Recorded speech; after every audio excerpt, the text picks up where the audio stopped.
Because you know why? Why? Because it feels right. It feels right. Legendary.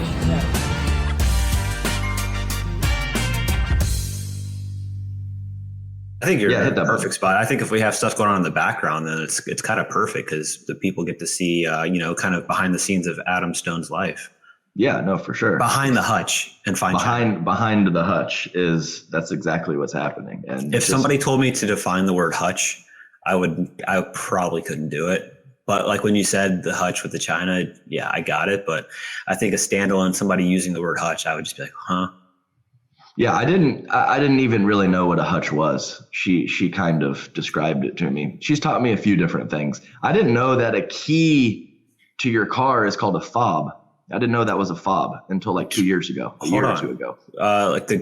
Just the remote key? The clicker. Yeah, the clicker, or like to get into an apartment complex when they have that little thing. Yeah. I didn't know that was a fob. So now I do. So like the little key fob. Yeah. Prof is she's always teaching.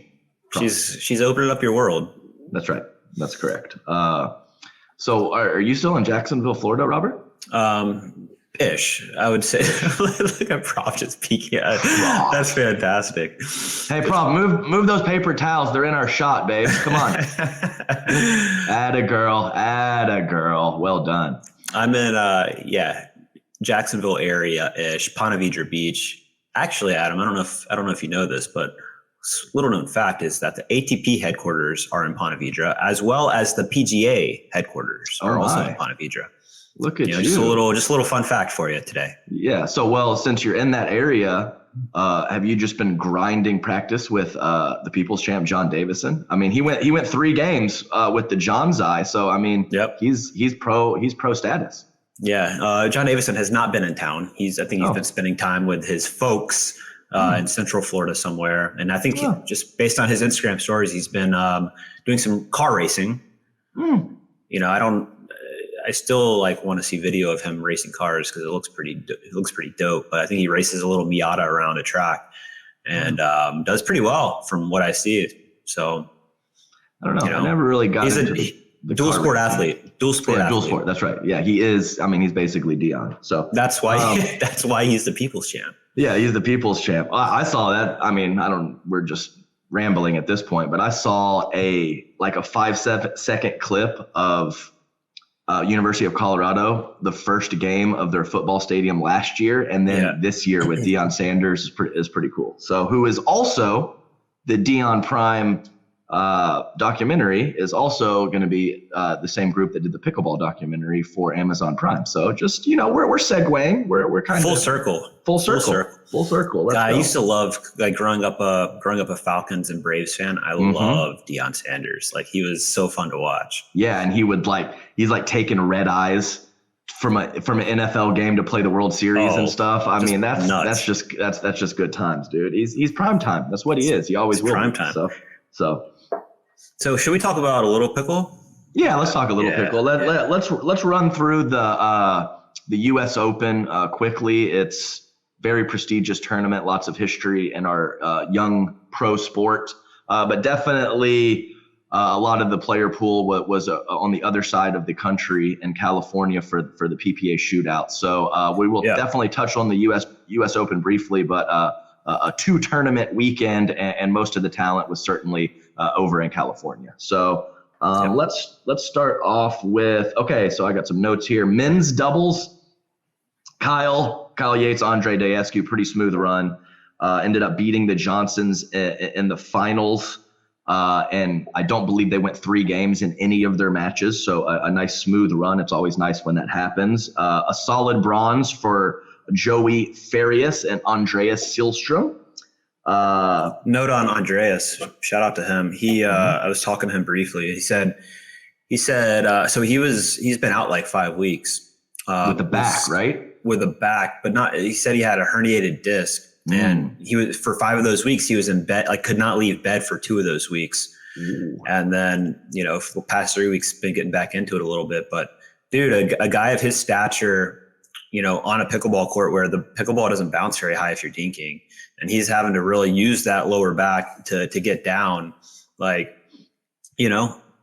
it's just going to, especially at his age, right? I think he's early 40s, and it's just going to, a little bit of a scary situation in terms of that. Hopefully he takes care of it and it doesn't come back, but it's scary for big guys like that at that age that, have to bend over a lot.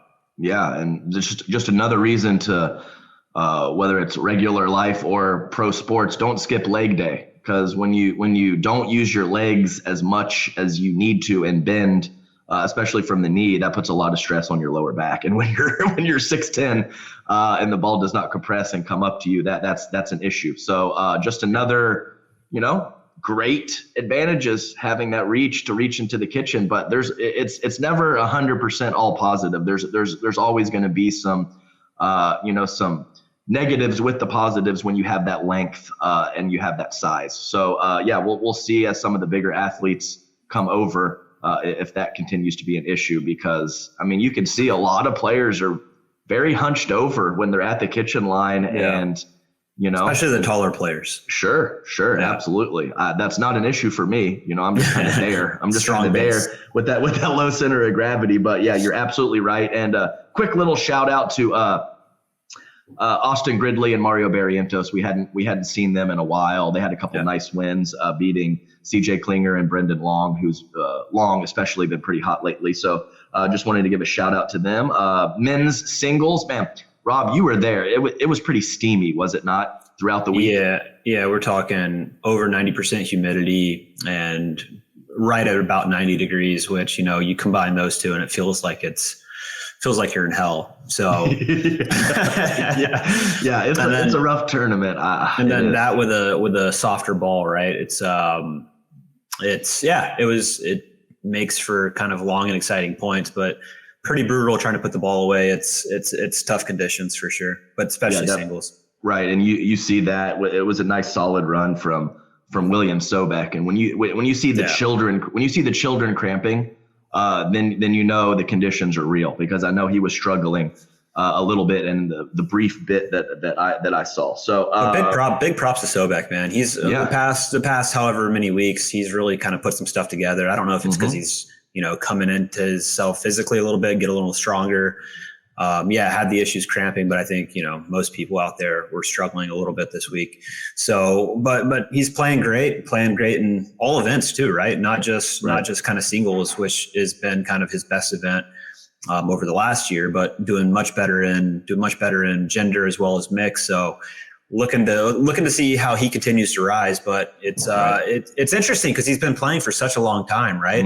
Where usually we see kind of the curve is just like, it usually goes here and then kind of levels off. Whereas then with some of these younger kids, we're seeing it kind of, be a really slow build. And then, they're really going up vertically towards, now, which, he's been playing for, call it 10 years already almost. Yeah. Player growth is not linear, Rob. Yeah. It is jagged for some people. It's smooth for some people. It's very much not linear. And right when you kind of disregard someone and be like, I'm not sure he has that next gear, you never know when they might find it, man or woman. So very, very good point. Go ahead. No, I was just going to say he ended up cramping versus Yates Johnson in the semifinals. Yeah. The Johnsons play in the finals. Hunter winning that battle, and a nice solid bronze from Fad, Frank Anthony Davis, to sneak in there. So nice. Yeah, I was going to say, Adam, just with we talk a lot about what pro pickleball as a whole should look like, and I'm very much an advocate of going more of the team-based pro sports league with MLP versus kind of the traditional tennis style tournament format, that we have 30 plus weeks of the year. But at the same time, the one, like you mentioned, in terms of, you never know, gross, like a player's gross, not linear. That's a little bit of the beautiful part of the sport, is that, guys can have results kind of out of nowhere, and you don't really think about they haven't done anything the past 6 or 7 tournaments. All it takes is one tournament for a player to really kind of turn the corner and get some results, and then, it changes the trajectory of their career. So that is the one aspect that I do like of having a lot of tournaments, is that players have a lot of opportunities to improve and to turn that corner. Whereas then maybe if we had a full-time team-based league, those opportunities wouldn't be as abundant. There you go, Robert. That's playing a little devil's advocate to yourself. Yeah, I know you like that, but that definitely makes sense, and we see it all the time. So we see it all the time. Nice runs, 2, 3, 4 tournament run, whatever the case may be. Maybe just that one single tournament, and then a couple lesser results. But I think there's a place for both of them, and it's been a topic of conversation on here quite a bit. So I don't see, maybe we can put a little more team, a little less, whatever, but there's definitely a place for both of them, and I think they both have their advantages and disadvantages. So women's singles, Davidze going down to Castillo, who looked pretty good. I saw some glimpses of that singles. Very good mover. She was flying across the court, and I would say definitely Davidze more of a ball striker than a mover. So it was kind of nice to see that contrast. Also, Castillo playing Paris Todd in the finals. I believe it was 15-13 or something like that in the last game. So very nice run from her, and it was nice to see some very solid athleticism sneaking in on the women's side with some great movement and court coverage. Fudge. I was just gonna say Fudge sneaking in with the bronze, and that's women's doubles. Go ahead, Rob. Yeah, no, it's I would say with Davidze specifically that the slower conditions definitely was not to her advantage, right? Like we saw her at Red Rock and these other tournaments where the ball flies and she's able to really hit through the ball and hit through the court against her opponents. Whereas here, a little bit grindier, Salome's a little bit older in terms of women's pro pickleball. And the advantage in terms of movement's not there. And man, the final with Paris and Judith was really epic. I was taking off on the plane and it was like 12-12 and I was just like, no way, I'm going to take off. I'm not going to be able to watch this. And I can't say the last time I've had that with women's pro singles, right? I enjoy watching it purely because, it's entertaining, especially if Leia's playing Salome. But this is the first time where it's been like a really back and forth, who's going to win this and grindy. Like it was a very, very fun match to watch. And props to both of them. And also props to, I don't know if is her name pronounced Judit? Judit? I know that there's not an H, right? It's Judit. Yeah. So I guess, sure. Let's go with that. Man, we should find out because we should definitely find out because she let me borrow. I've been going back and forth on the Selkirk Power Air between. So they have two different shapes. One's the Invicta, which is kind of the longer face and more narrow width. Okay. And the Epic, which is kind of the shorter, but a little bit wider paddle. And I wanted to switch over to the Epic, and Judith played with the Epic. So and I didn't have my paddles. I only had the long one. So she let me practice with that one before my other paddles got here. So big shout out to Judith.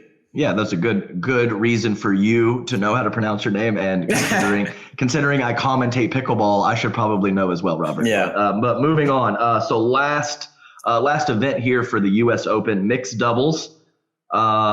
You had a couple tight matches in there with Susanna Barr. We had old Jardine and Yates, circa whatever the hell it was, 3 years ago or something like that. Beating Fudge into Hart, and then you had Todd and Johnson beating yourself and Susanna Barr. Those were the two semifinals. And then Todd and Johnson ended up taking it in that final match. Yeah. So interesting day in pro mix, man. So as you know, mixed doubles. So for the pros, you only have one draw. You don't have both genders going. So it's a little easier in terms of scheduling for the tournament director and for the people scheduling the matches. And so I had a pretty long quarterfinal. I think it was against Andre and Millie. And it was like 16-14 in the third. It was a battle. It was super fun. And match points on both sides. Couldn't close it. Pretty soft ball. It was a long match. Had to be an hour and a half. And so finished that, and then we're called at like noon saying we're going to be next up on championship court. And so I'm like, bummer, because it only came off like 20, 30 minutes ago, but great, let's go. Just unplug my computer. But so get ready, go start heading to championship court, and then get like a little bit of a pump fake. They're like, wait, we're going to put a wheelchair match out. And we're like, okay. So then go back to the little players area and just wait and kind of watch it on TV. And then that match is finishing up. So start heading out to get ready, warm up a little bit. Another pump fake saying, hey, we're going to put out Simone and Kyle to play. I don't remember who they were playing. Robert, is that a double pump fake? Double pump fake. So okay, continue. First text was at 12 to get ready. You're next up. 2 o'clock comes around because the wheelchair match, of course, went to 3 games. Mm-hmm. And got pump faked again. Simone and Kyle go out for their match. We're waiting. And then we get a message saying, hey, we're not going to put you on championship court. We're going to put you on court 37. Yeah. And so, me, Susanna, Paris, Hunter, we all are like, it's the semifinals of the U.S. Open Pro. Like, we don't want to play on court 37. We want to play on championship court. So we'll just wait. Go talk to Melissa McCurley and a few other people. And they're just like, we have a flag ceremony at 3:15. We've got, the broadcast is going to be on CBS Sports. They need the court to set up. So, you guys can all default if you want, or you can play this match on court 37. So of course we all, we want to play pickleball. So we all played on court 37, but just a little bit of a bummer in terms of having a semifinal, getting to the semis and not playing a match on center court. A little crazy, but yeah, for the one pro draw that day. One pro draw that Correct. day. Yeah. That started at 8 a.m. by the way. Yeah, I can see that as a little bit frustrating there, Robert. I did not know that information, but yeah, on the one draw, I get it. I know the flag ceremony is really important for the U.S. Open. They've done it every year, and sure, the wheelchair, all that. It's a good, well-rounded tournament in that regard. But one draw to not have the semifinals with 4 known players seems a little dicey in my opinion. Not only that, but also like a interesting year for the U.S. Open, right? Where they don't have the PPA and the premier players that came to the tournament, right? So they, seemingly they would want to do a really, really good job in terms of the pro experience and making sure pros are happy and wanting to come back to be a part of this event. Otherwise, right? Like just, the moneymaker for them isn't the pros. It's the 2,000 amateurs they have coming out to play and those registration fees. So I think the U.S. Open's at a weird spot where they need to figure out what they want to be and what they want moving forward in terms of an event. If they're not going to get the PPA and premier players, just scrap the pro events and run a U.S. Open for amateurs and make it awesome and make that a feeder into some other pro stuff. I don't know, but they need to figure out what they want to be because you're right. Like the priorities are around, showcasing the sport, which is a great thing. Don't get me wrong. Like showing wheelchair pickleball is awesome. It's so cool. The flag ceremony, very cool. But just decide, right? Decide, do you want to be a premier pro event or do you just want to be a great showcase for the sport, which I think they can do. So it'll be interesting to see what the U.S. Open chooses to do moving forward.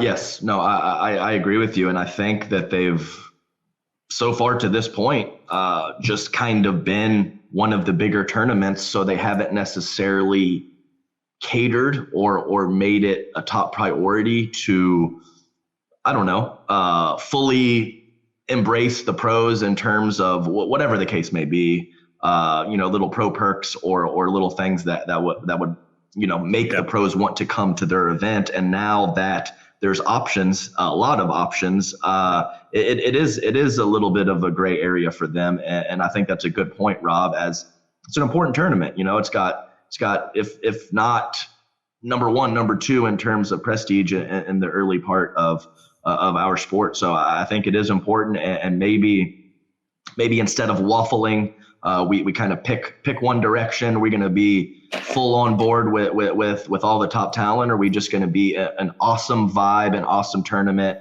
that is going to be just focused on the amateur level. Either one, in my opinion, not terrible. So I guess it's a good situation to be in when both options are fine. So all good.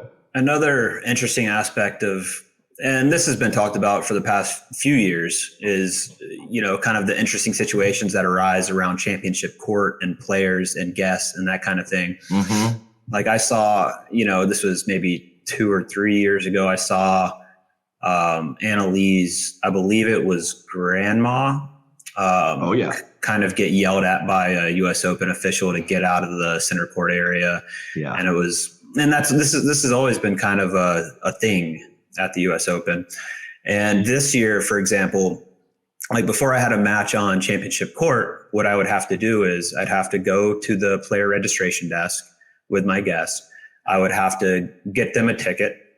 I would then walk myself on a championship court while my guest would get escorted by a U.S. Open employee or official. Jeez. And they would get escorted to their little tiny sections, like little 4 rows of this tiny section in the very, very corner of the bleachers where you can't really even see. Mm-hmm. And that's where all the kind of the player guests would have to sit. So opponents' guests would have to be sitting together, cheering against each other. Like it's just a little bit of an awkward thing. And the escort stays the whole match with you, kind of like chaperoning you in your little section. And then my guest had to go to the bathroom. So she gets up and goes to the bathroom, and the escort, the chaperone, is like, I have to come with you. So walks her to the bathroom and waits outside, and then comes back and escorts her back. Just really pretty wild. It's pretty wild. Strong. Strong. Seems very strong. On a positive note, though, I didn't go to the U.S. Open last year. I was in Hawaii and health stuff, et cetera, et cetera. But pro parking was much better this year. So got a pro parking pass. And, we play on those kind of the back 2 banks of courts mostly. So the parking was right there, which was nice. Go drive all the way to the back. They had a little pro club area with AC, and, we know how hot it gets in Naples in April. And to have some AC you can go to was nice. But it wasn't for all pro players. It was for like a select, I don't know, top ranked, top seeded, whatever players this year. So it was by the championship court. So it was really far to go to between matches. But, yes. At least they tried, right? They did stuff. They made an effort, and props to them. But I think they got to figure out who they want to be. Yeah, definitely.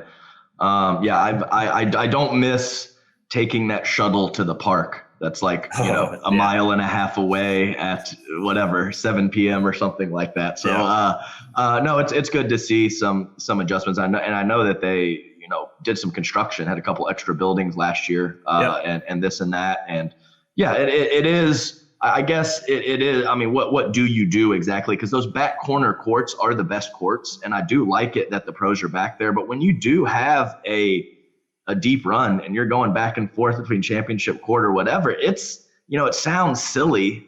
Dude, it's a long walk. It's not. It matters. You need that time to stick with your routine in between matches. And like you said, Robert, if you don't sit down outside for an extended period of time or go inside, you're not even going to stop sweating in between matches. And it's a big deal when it's 88 and humid. If you can just stop sweating and just have 10 or 15 minutes to just be regular, that matters going into a next match when we're talking about these kind of conditions. So, no, that's good. Good comments, good chat about the U.S. Open. And what do you say we move over to that Newport Beach shootout? West Coast, Best Coast. Let's go. West Coast, Best Coast. And so the shootout, does that mean anything? Just that they don't have singles? What is technically a shootout? Double shootout. Yeah, it's a good question. I thought maybe it would be like a rally scoring shootout, but no, just normal tournament. Okay, gotcha. Oh, no, that's the wrong tournament. All right, gotcha here. Okay, so let's start off strong here with men's doubles. We had Colin and his brother losing early to Locklear and Newell. I do not actually know Locklear. I definitely know Ben Newell. And, obviously surprising, but at the same time, not ridiculously surprising. We're veterans. We've been to these tournaments. We've seen some sleepwalking early matches from Colin and his brother, and it's got to bite you occasionally, especially with this kind of talent. And the fact that it hasn't more frequently, given some of the effort and sleepwalkingness in those early rounds. It's just part of the deal with the talent coming in. And like I said, I don't know the Locklear guy, but Newell, he can play a bad match here and there, but he does some weird stuff, and he has some athleticism, and it's very hectic when you're playing. Very fast hands too. Very fast hands and very hectic. You don't know what he's going to do. So I always talk about the Janzai and their structure. So creating chaos is always a good option to possibly break down that structure. And there you go. Nice early win from those two. Perfect recipe actually to beat those guys is not trying to dink a lot and get into that rhythm and to create chaos. I mean, we've talked about it before. Like that's a little bit of the recipe is having one of my favorite things with Ben Newell. And it's like, I don't even think he knows I don't think he knows he's doing it, but like when his partner's serving, Ben will just kind of like pace. Like he'll just kind of like slowly pace around, and I'll look up as the returner, like, why is Ben Newell standing in the midcourt when his partner's serving? But he just kind of like roams around, and you're just like, does he know like how to like set up? Like, does he know where he's supposed to be standing? But he's just kind of like in a zone and just pacing around, and like, oh, he's in the midcourt. Okay, I guess I'll try to return deep to him. Yeah, well, calves like that. I mean, you got that recovery speed, so you can be anywhere. You can be anywhere you want to, Robert. I mean, those calves, best calves in the game. I mean, it's next level. Yeah, I'd say senior pro, I'm going to give that to Steve Dawson. Regular pro, you got to go Ben Newell with the calves. And best quads in the game. Who would you give it to? I know my answer. I like Hercilio. Yes, there's no question. Pesa, pretty good too. Pesa too, yeah. But Hercilio, my God, the tree trunks on that man. Tell you what, yeah, for sure. I agree completely. But yes, so Philip Locklear, I played him in Minnesota with Julian, and yeah, not somebody that you would expect to go in and win a match like that, but at the same time, very talented and had a lot of nice shots and maybe a little bit inconsistency, but really good hands, good offense.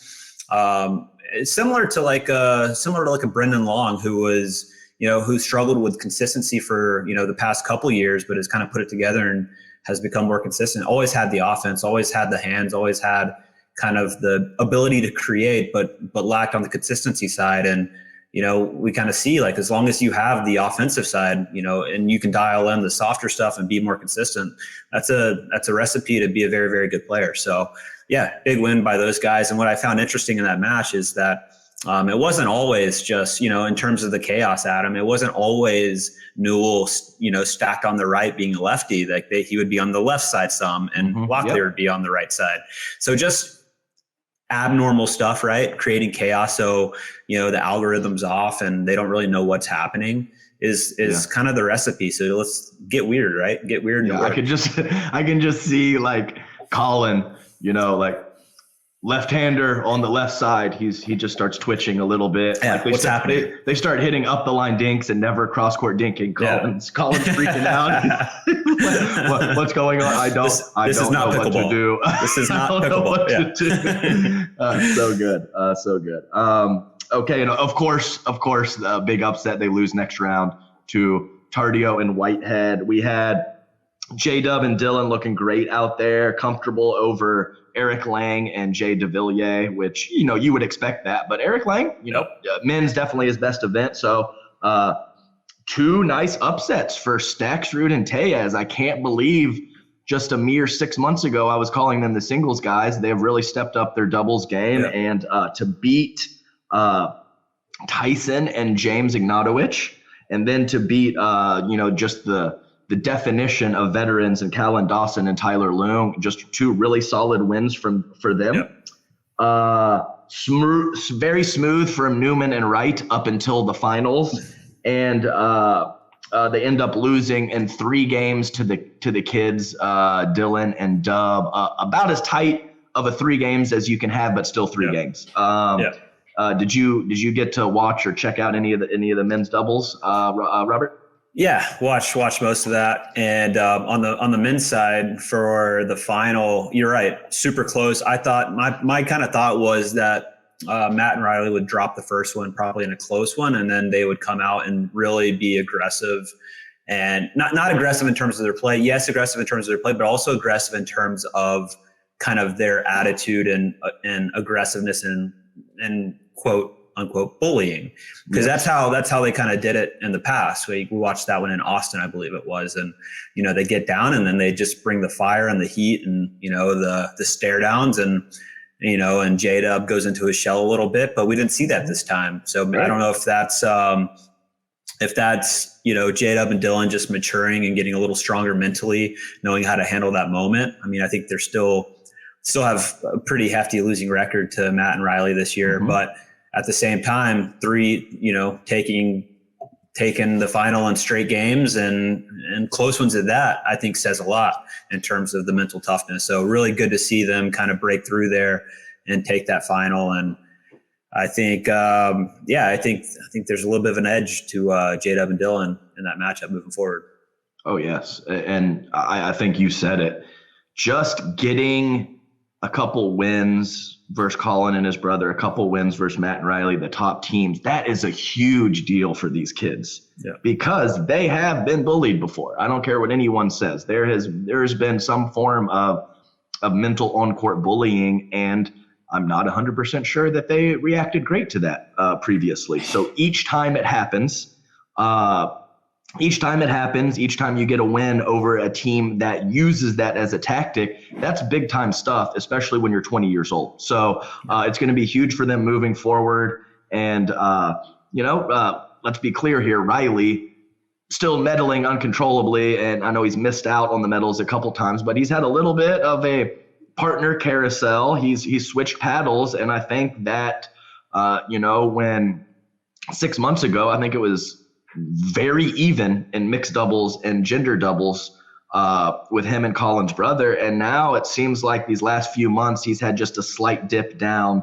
and hasn't quite had some of those consistent results. Not sure if it's one of those excuses that I threw out there, or it's just him being a little bit off, which very much can happen for a stretch of tournaments. So we'll just have to see if he switches up partnership. Maybe he gets that just little extra bit of cleanliness from that new paddle back, whatever the case may be.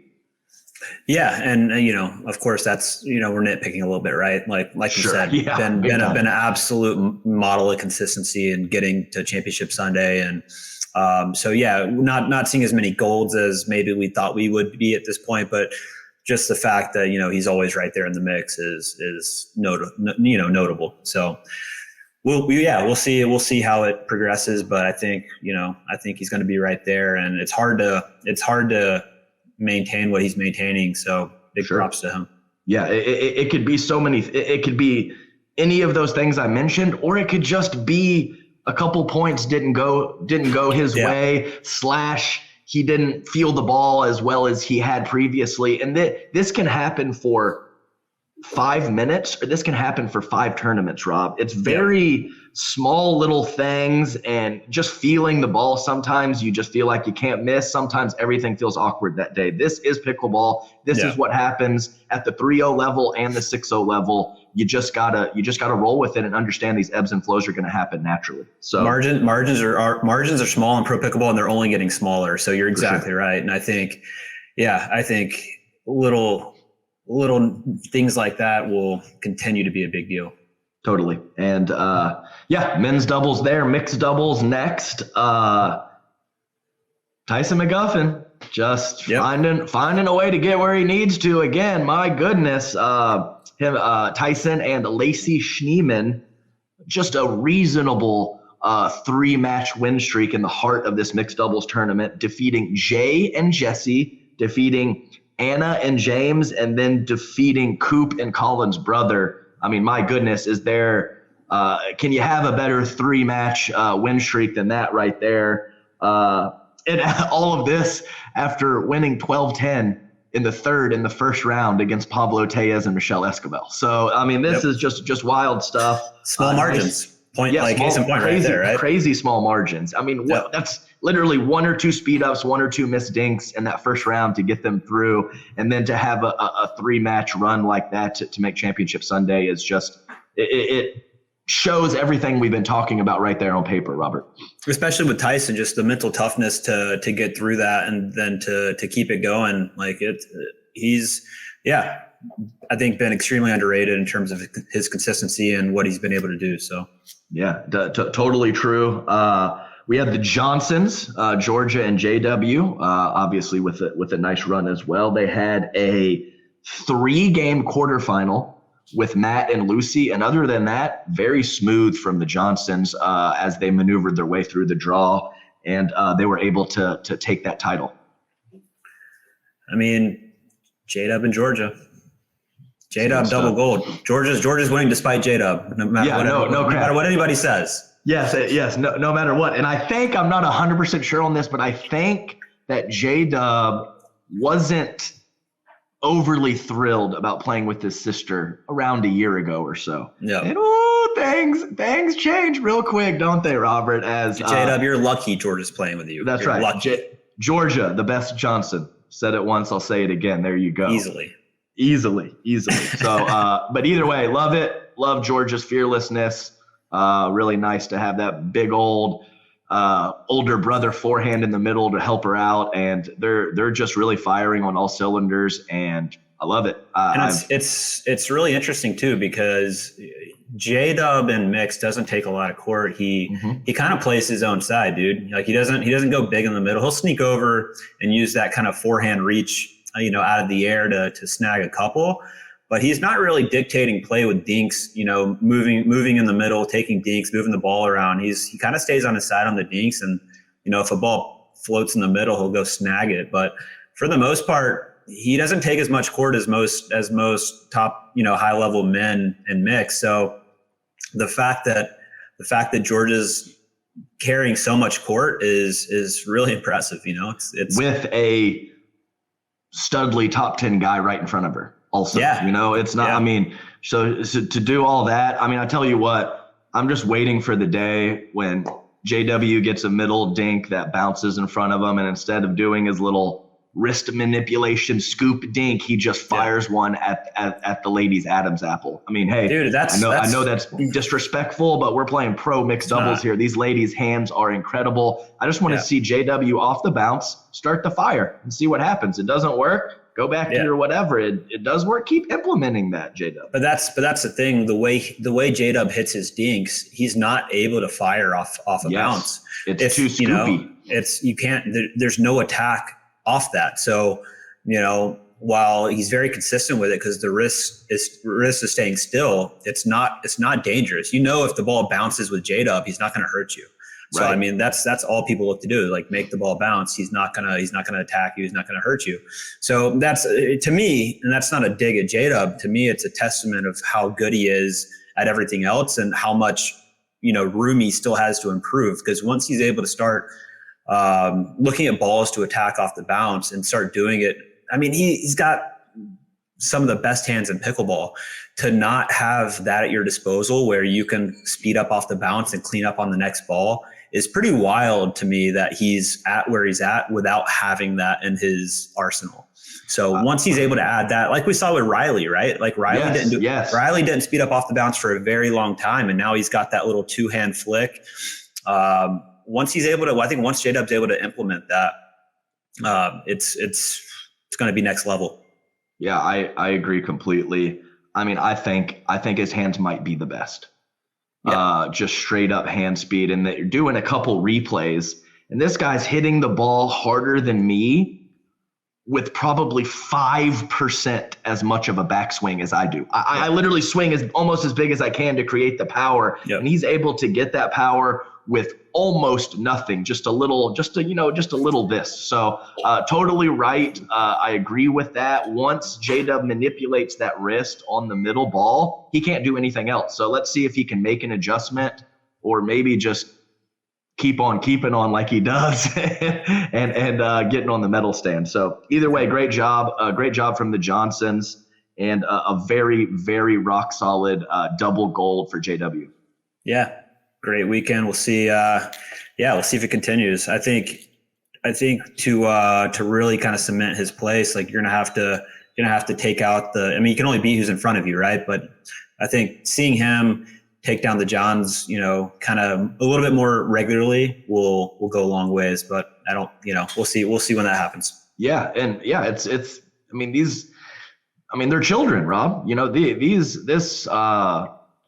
Having some confidence and getting a couple wins. They've had game 3 leads against Colin and his brother a couple times and squandered them. This is all stuff that builds into a total package. And I think that J-Dub and Dylan absolutely have those demeanors and mindsets when they run into some adversity. It's going to help them, I think. Not everyone that's the case for. They run into some adversity, whatever. I think these kids are in a good place mentally, and they're going to use these things to springboard them forward, and we've already seen it a little bit.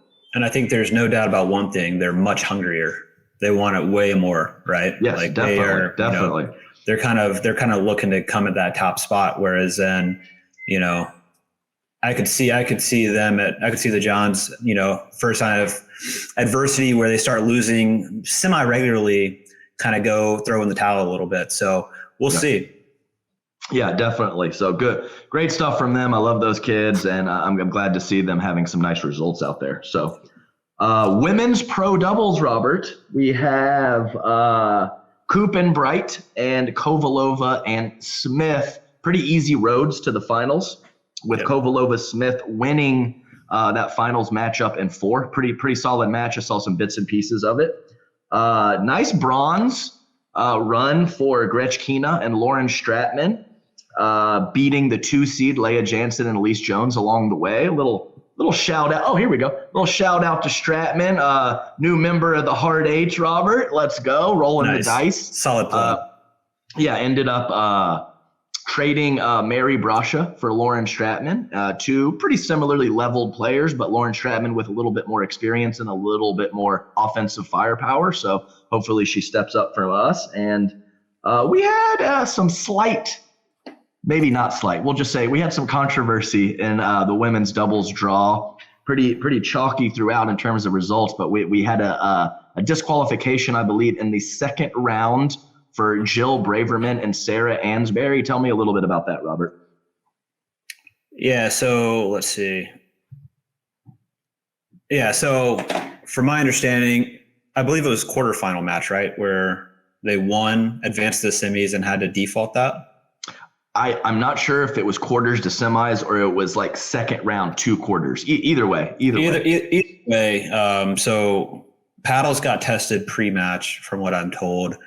And I believe Sarah was told that your paddle is pretty close to deteriorating to where it's going to be, past the legal limit of what it should be. So it'd be in your best interest to not play with that paddle. And from my understanding is that she chose to play with that paddle even after being told that. And then the paddle was challenged after the match by the opponents, and the paddle indeed failed, and they had to forfeit that match, and the other team advanced, is my understanding of it. And have a little quote here from Carl Schmitz, who's USA Pickleball Managing Director of Pickleball Standards. And this is a quote that was released on the PPA Tour Instagram. It said, "As is our protocol, Sarah was informed before the quarterfinal," so it was a quarterfinal, before the quarterfinal, that her paddle's core and surface bonding had deteriorated considerably over the course of the tournament. She received an official warning that with the current manufacturing standards, her paddle had a high likelihood of crossing the legal threshold during the next match, and that it would be in her best interest to retire the paddle. We can only recommend best practices, however. The final decision is in the hands of the player. And that's Carl Schmitz saying that. So a couple things here, Adam. I think the fact that she was told that, look, your paddle has a high likelihood of being past the legal threshold before this match, why play with it? I don't understand that. Like, why risk it in a quarterfinal that you actually won? So that's kind of my first thought on it. My second thought is, how are these paddles being constructed like this? It was actually quite surprising to me that paddles are deteriorating at that speed, right? To where at the start of a tournament, a paddle can deteriorate significantly match by match to where it crosses the legal threshold of being a valid legal paddle. Isn't that wild to you that paddles are deteriorating that fast? That's a problem. What's that? 2-3 matches? Something? That's a problem.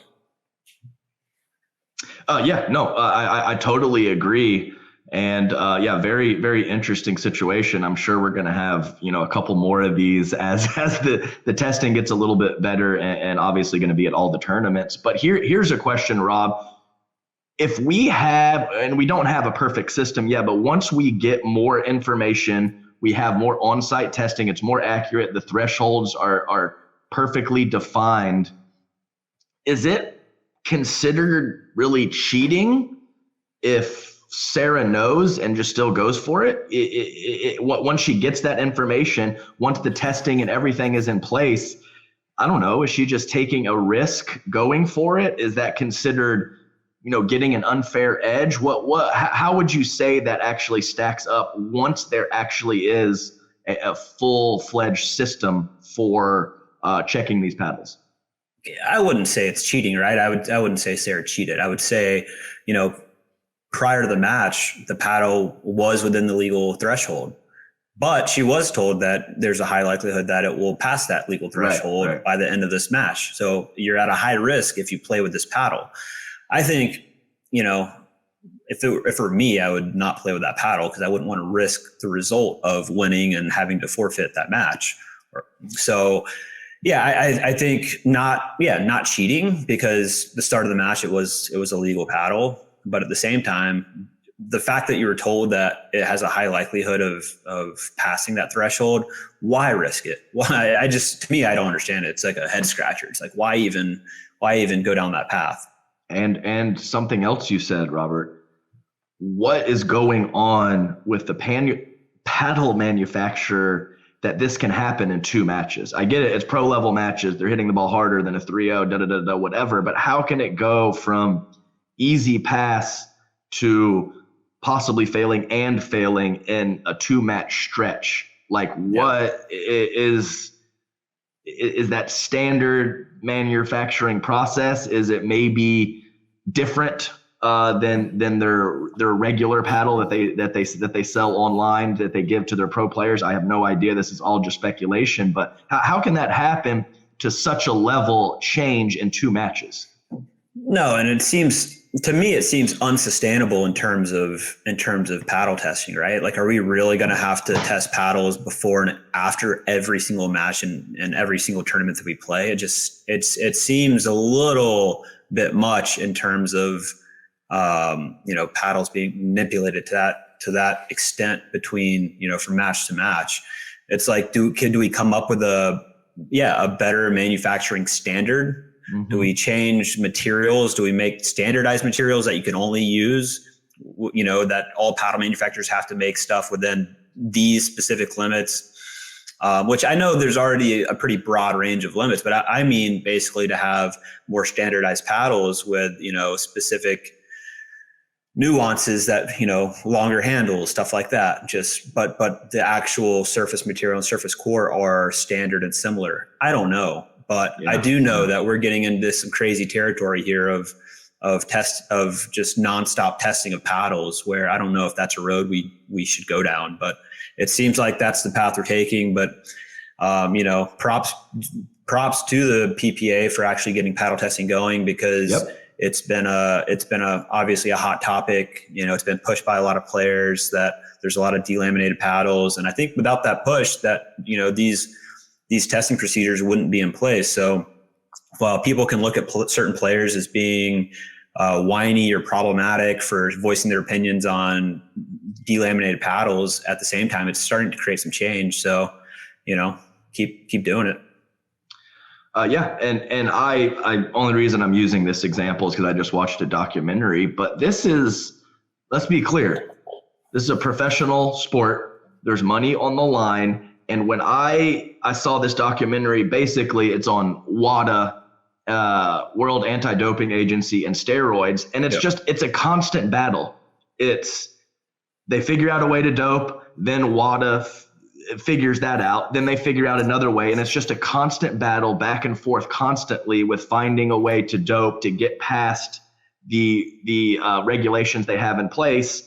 And I just kind of see this as being the same situation with paddles. People are going to find a way. I don't know if it's switching paddle, finding a way, knowing the test that the PPA is using, finding a way to get past that specific test and still gaining an advantage, this is always going to be a thing because people will be people.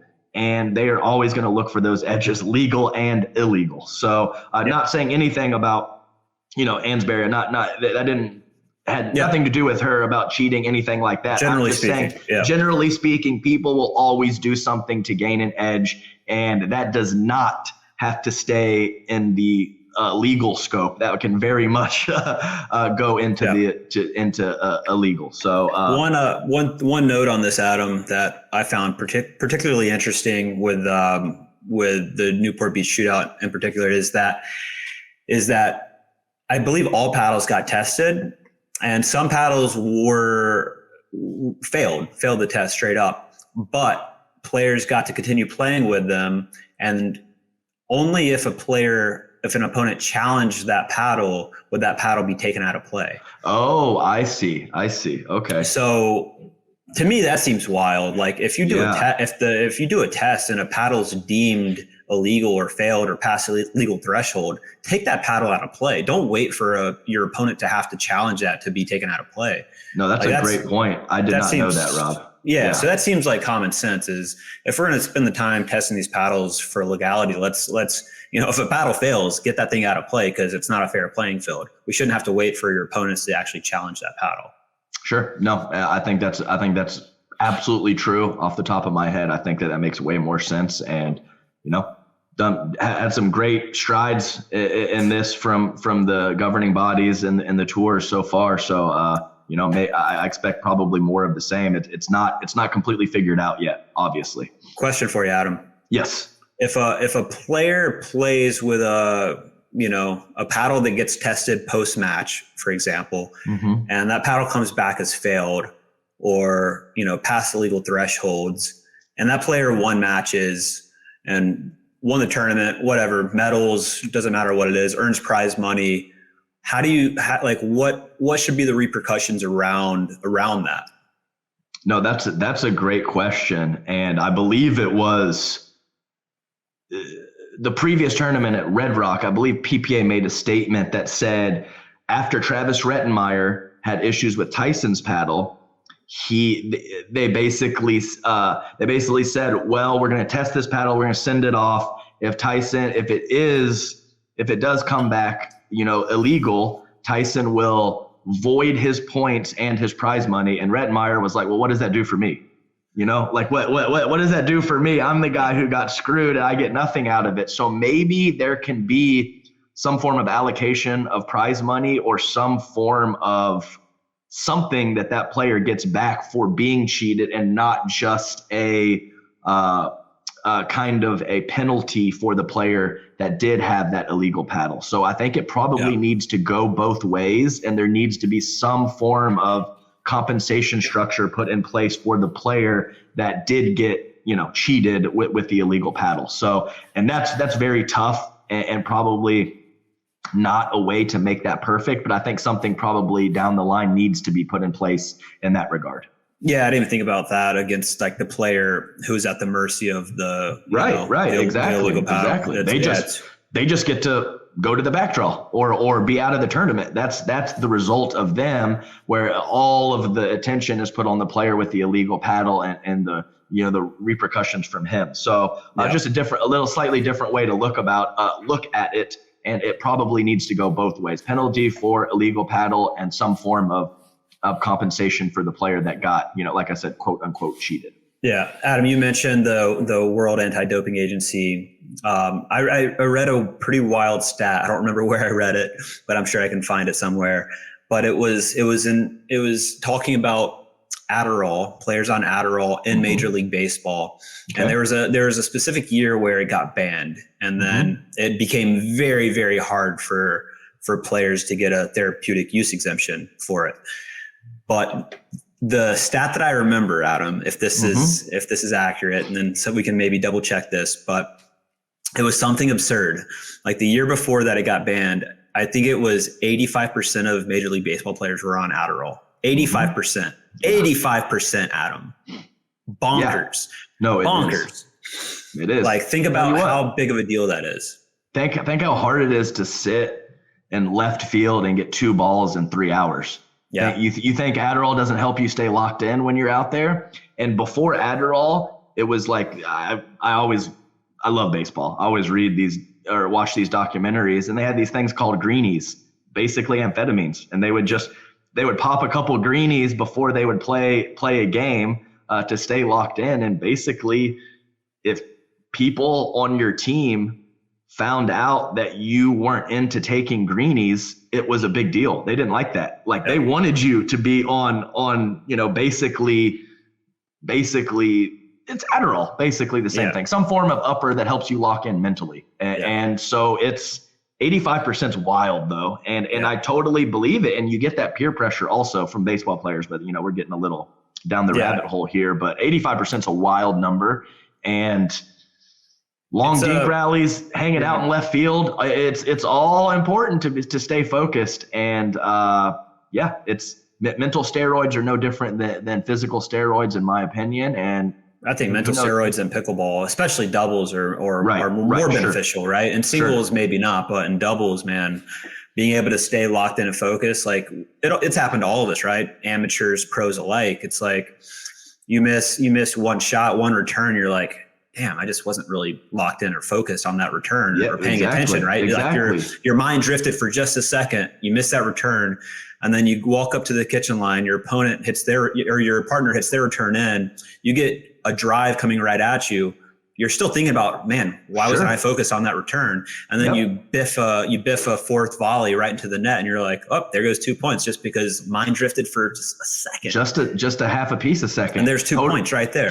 Totally true. It could be, when I get this next forehand dink, I'm definitely going to speed up the line. And you're thinking about that for half a second while they're serving to you. Yeah. And it's important to think about that strategy, but you think about it and then you focus exactly on the shot at hand, and that's what Adderall allows you to do. So very, very important stuff, and we'll continue to talk about this because it's going to continue to be an issue.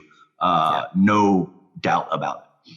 Yeah, I would say a pretty decent percentage of pickleball players in the top, call it 30, are on Adderall. Yeah. No. Yeah. That's. I would say. Adderall's just a little hair after my time, but I know all the kids really enjoy doing it these days. So, just gotta figure it out. It's a process, and it's not an easy or short process, unfortunately, with the paddle and the PEDs. So we'll just have to see, Robert. Well, Rob, here we go. This is my notepad. We've gotten through all of it. It's blank, baby. You got anything else for the listeners you want to chat about, or because my list is done? Yeah, I would say just kind of one more little topic. So I was in Dallas. Sure. I was in Dallas last week shooting an episode of Destination Pickle. That's the new name for the video series I'm doing. It was Drive, Dink, and Dine, but apparently that's pretty similar to another show. For copyright issues, we probably shouldn't do that. So that's why now it's Destination Pickle, which is still dope. But was in Dallas at Grand Prairie Chicken and Pickle shooting that. And while I was in town, there was an event that was a Champions Tour golf event, but also did like a pickleball exhibition, and Marty Fish was in town, Jack Sock was in town. So got to play some pickle with Jack Sock over at Dundon's house. And it was my first time. Well, I saw Jack play at the Bubbly in Vegas, but first time playing with him, and was very impressed. I think, dude, he's an athlete, man. Like, you don't really see it so much in tennis. Like I never realized like how athletic he is, but I would say, coming into the sport today, the pro sport, he would be the most athletic guy on tour. Like pretty by a fair amount too. Like just the explosiveness around the kitchen line, like on poaches, he's sneaky long and sneaky explosive on that first step. A really explosive first step, which is very valuable in pickle. So he's playing the Charlotte PPA. Just saw he signed up for singles. He's playing mixed with Anna Lee, and he's playing men's dubs with Tyson. And Tyson and men's dubs, like he's a rock, dude. So he's kind of going to make all his balls and let his partner do their thing. So I think interesting that he's coming into a first tournament with partners at that level, because one, it does set expectations a little higher than if he was just coming in, sure, with a lower level pro. But it's going to be super fun to watch. And I would say, I'm curious on what your thoughts are, Adam. How do you think Jack and Anna Leigh do in mixed? Yeah, that's a great question, because that's a little trickier. He's going to be more comfortable in men's for a fact. Like we talked about it a lot. It's like, I remember even talking with Ryler DeHart and Travis Rettenmeyer, some of these tennis players coming over, and they just didn't really realize the mixed game and how different it is from men's doubles and how aggressive you need to be and whatever. And I actually saw like Corinne and DJ play Rettenmeyer and somebody, one of his like first or second or third tournaments, and he didn't know what to do. And I've seen him play mixed since then, very different. So I would say, sure, it's a crazy amount of talent on there on the court with Anna Leigh and him, but we'll see exactly his court positioning and his shot selection and how that kind of matches up. I think the shot selection and the court positioning will be much easier for him in men's doubles than mixed doubles. So do you think they get to the semis, top 4 finish, or do you think they're in that fifth place? I do. You think they get to the semis? Okay, I think they get to the semis. Of course, the draw is going to be really important, but I am very impressed with Jack Sock from what I saw at Bubbly. I have my little birdies out there, still in the pro ranks, kind of telling me what they think. And the dude's a stud, and I don't think there's any way around it. And Robert, Jack Sock, he goes on the Tyson McGuffin podcast. They're partners coming up, and we might possibly have Jack Sock on the podcast next week. Maybe he matches up with Rob Nunnery for a tournament coming up here at the end of the year. We'll just have to see. Yeah, it'd be fun. And one thing Jack did mention is I don't know if he's actually shared this or not, but I'll share it anyways because he shared it with me. Is that he's playing this one. But next year he's playing a pretty heavy slate of Pickle. He's playing like a full slate of PPAs next year, which is really, really exciting and cool. And I talked to him about this, and dude, he genuinely is. This isn't like a Sam Querrey type foray into pickleball, because like Jack genuinely loves the sport. He loves kind of the strategy and the thought process behind it. He likes practicing. He likes drilling. He's basically like a student of the game. And he told me, I haven't been excited to go to practice anything since I was like a junior tennis player. And he's like, I genuinely get excited about going to drill pickleball. So really, really cool to hear that, right? Because it shows that, he's really invested in the game and wants to get better and is going to actually put in the work to be a top player. And I'll give you a prediction right now, Adam. You want a prediction? I would love to hear a prediction, Robert. I think Jack Sock will be the number one player within the next 2 years. If Robert, he plays a full slate, I think it will be less than 2 years. How about that? To double down on your hot take. By the end of next year? By the end of 2024. By the end of 2024, he will be the number one doubles pickleball player if he goes full force into it. Or not even full force. If he goes, 75, 80% into it. Because I mean, we talked to Sam Querrey, and Sam's like, well, I'm gonna try to squeeze a tournament in here. I have this other thing going on, and then I'm gonna practice for a little bit here. If we get a full on barrage of Jack Sock into the pickleball world, I think I have never said that about anyone else ever. No, me either. Remotely close to saying something like that, and I will step out and say that about Jack Sock. Yeah, I love it. I think it's absolutely the case. And, there's certain things like first time I was hitting with the guy, I'm doing my little forehand flick, and usually it goes at the person's right shoulder, right? If they're a righty. And so I hold it, flick it last second, goes to their right shoulder. Jack was sitting backhand, about to swing on the backhand, had time to come back around to the forehand and slap it at my feet. And I was like, silly hands, just silly hands. That's some Mac Mitten shit right there. Yeah, no, like, legit. Like you're sitting heavy backhand. Yeah, completely beat.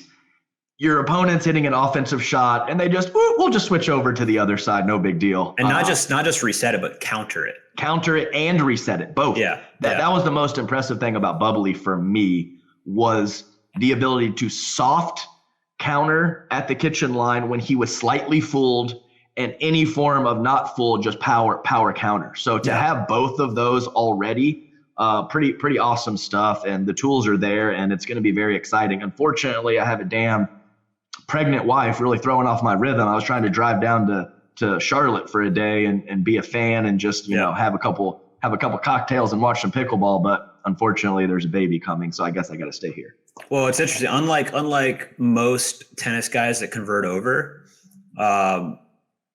focus hasn't been on singles. He loves doubles, and but the fact that he's playing singles and obviously has all the shots and super athletic and fast and explosive and can drive the hell out of the ball in the forehand. I'll be curious to see how he does in singles. I know it hasn't been a focus for him. I know he hasn't practiced it a ton, but let's just see what raw athleticism and top 10 tennis pedigree can do, right? Coming over.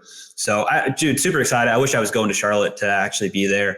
Me too. But it'll be fun to watch regardless. And do you have a prediction for Jack in singles and for Jack in men's with Tyson? So I would say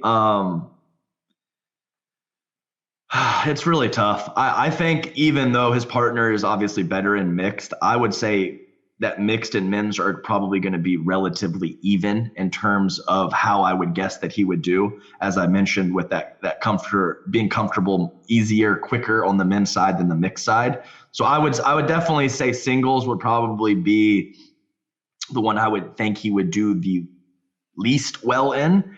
And that I would say both doubles are pretty much there. So a little bit more talent with Anna Lee and the firepower, obviously the number one girl in the world. But Tyson, when he has an athletic, explosive, powerful partner, he's one of the top couple options in my opinion. Now to be that offensive threat, he probably lacks some of the firepower to do that. But to pair with that player, I think Tyson's great, and I expect them to do well. And if they do something crazy like medal or make it to Championship Sunday, would not shock me. If they go 2-2, also wouldn't really shock me. But I think that it's awesome, and I, just like you said, Rob, I really wish I was going to check it out. I certainly will be watching on the tube. Yeah, exciting stuff. Having top tier tennis talent come in. One last subject here, Adam, topic before we sign off, is the Pablito Tellez finger seen around the world, against Ignatowicz and McGuffin. Chippy match, came down to 11-9 in the third. Pablo and Federico pull it out. Tyson's homies, the Jackson crew, I think it's a jewelry company, the owner of that company, was chirping at Pablo the whole match, it sounded like.